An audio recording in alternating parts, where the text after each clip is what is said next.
নমস্কার বন্ধুরা, আজ আমি আবারও চলে এসেছি আপনাদের সামনে আরেকটি নতুন রেসিপি নিয়ে। তো শীতের সিজনে এখন অনেক সবজি পাওয়া যায়, তো সব সবজি দিয়েই আমি একটা বাঁধাকপির পাঁচমিশালি সবজি বানাবো। তো চলুন দেখি কিভাবে বানানো যায়। তো দেখুন, এটা বানানোর জন্য আমার লাগবে বাঁধাকপি। কিছুটা আমি বাঁধাকপি নিয়ে নিয়েছি, এখানে নিয়ে নিয়েছি সিম, মূলো, গাজর, ফুলকপি নিয়েছি, একটা টমেটো নিয়ে নিয়েছি, আর এদিকে দেখুন রয়েছে আলু কুচোনো, বেগুন কুচোনো, আর আমার কয়েকটা বড়ি লাগবে, আর কাঁচা লঙ্কা। এদিকে কড়াই গরম হয়ে গেছে, এবার কড়াইয়ের মধ্যে আমি তেল দিয়ে দেবো। আমি রান্নাটা পুরোটাই সর্ষের তেলে করব। তেলটা আমার গরম হয়ে গেছে, আমি বড়িগুলো ভেজে নেব। আমি এখন গোটা অবস্থায় ভাজছি, পরে ভেঙে নেব। আপনারা চাইলে ভেঙেও ভাজতে পারেন, যেহেতু আমি এটা ডুবো তেলে ভাজছি, এটা ভেতর বাইরে ভালোভাবেই ভাজা হবে, ওই জন্য আমি গোটা অবস্থাতে ভেজে নিচ্ছি। দেখুন এটা লাল লাল করে ভাজা হয়ে গেছে, এবার আমি এটা তুলে নেব।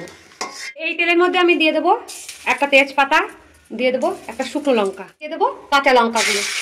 এবার আমি দিয়ে দেবো পাঁচফোড়ন, একটু নাড়িয়ে নেব। এবার আমি এর মধ্যে দিয়ে দেবো আলু আর বেগুনগুলো। আপনারা চাইলে আলাদা আলাদা করে সবজিগুলো ভেজে নিতে পারেন, আমি একবারেই করব। আলুগুলো আমি দিয়ে দিলাম প্রথমে, এবার এটা একটু ভালো করে ভেজে নেব। তো এই সবজিটা আমার মা খুব ভালো বানায়, আমার ঠাকুমাকেও দেখেছি এই সবজিটা বানাতে। যখন ঘরে বেশি কোনো সবজি থাকতো না, অল্পই সবজি থাকতো, তখন সব সবজিগুলো দিয়ে এরকম একটা রেসিপি বানিয়ে নিত। এটা কিন্তু খেতে খুব সুন্দর লাগে। তো যাই হোক, আমি ট্রাই করছি, আমি বাড়িতেও করি, আবার করছি, আপনাদের সাথে শেয়ার করছি। যেহেতু আমার মুখে যেটা ভালো লাগে আর কি, যে সবজিগুলো, আমি সেটাই আপনাদের সাথে শেয়ার করি। তো আজকে ভাবলাম এই সবজিটা শেয়ার করি, আশা করি আপনাদের ভালোই লাগবে।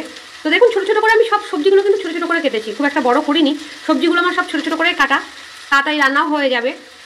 তো আপনারা চাইলে আরও অনেক সবজি ব্যবহার করতে পারেন, অসুবিধা নেই, যেহেতু এটা পাঁচমিশালি, তো বিভিন্ন রকমের সবজি ব্যবহার করা যায়। এবার আমি দিয়ে দেবো বেগুনগুলো। এবার আমি বাকি সবজিগুলো এক এক করে দিয়ে দেবো। তো এখানে আমি দিয়ে দিলাম ফুলকপি, দিয়ে দেবো গাজর কুচোনোগুলো, দিয়ে দেবো মূলো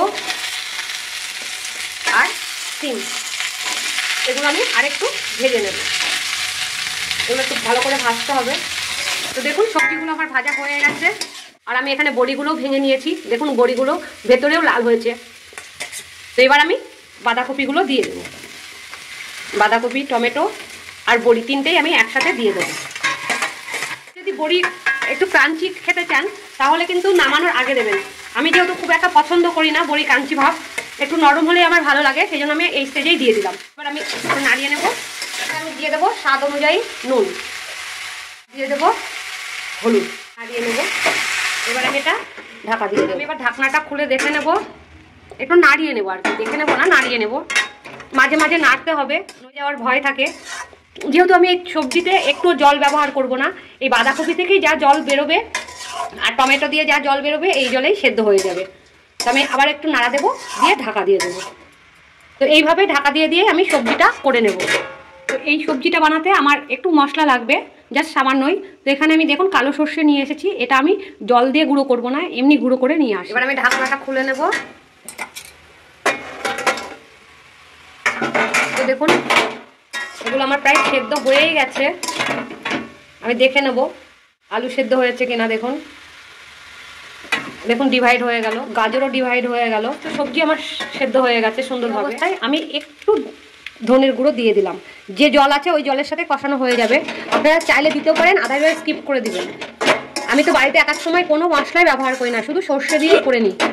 এবার এটা আমি আর ঢাকা দেবো না, এটা কষিয়ে নেব। যা জল এখনো রয়েছে এই জলেই মশলাটা কষানো হয়ে যাবে। আমি গুঁড়ো করে নিয়ে এসেছি, শুকনোভাবে গুঁড়ো করেছি, কোনো রকম জল ব্যবহার করিনি। এটাই কিন্তু আমার মেন উপকরণ মশলার মধ্যে।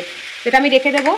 আর দেখুন আমার এটা কষানো হয়ে গেছে মশলাটা, এবার আমি এটা ঢেলে নেব, তারপরে আমি নেক্সট প্রসেসে যাব। তো সবজিটা আমি ঢেলে নেব না, কিন্তু এখনও কমপ্লিট হয়নি, জাস্ট মাঝপথে আমি দাঁড়িয়ে আছি।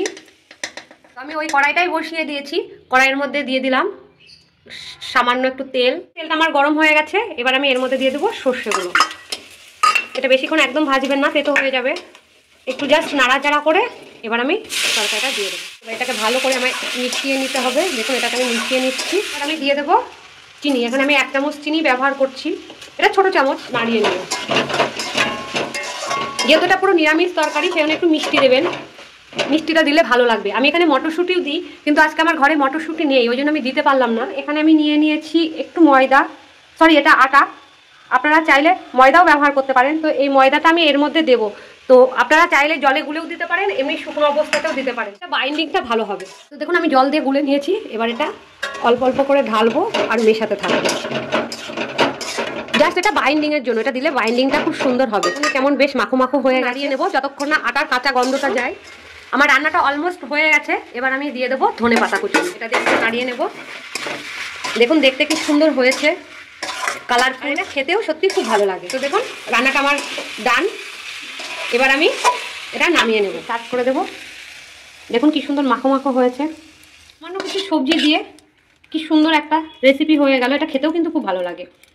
এটা গরম গরম ভাত, রুটি বা পরোটা যাই দিয়েই খান না কেন ভালো লাগবে। ভিডিওটা এতক্ষণ দেখার জন্য অনেক ধন্যবাদ। ভিডিওটাকে অনেক অনেক করে লাইক করুন, শেয়ার করুন, আর এই চ্যানেলটিকে সাবস্ক্রাইব করে রাখুন, যাতে আগামী ভিডিওগুলো আপনারা খুব সহজে আর তাড়াতাড়ি পেয়ে যান। আমি আপনাদের কাছে আবারও রিকোয়েস্ট রাখছি, এই রেসিপিটা অন্তত একবার বাড়িতে বানান আর খেয়ে দেখুন এই রেসিপির স্বাদ কতটা সুন্দর। আর আমাকে অবশ্যই কমেন্টে জানাবেন রেসিপিটা কেমন হয়েছে।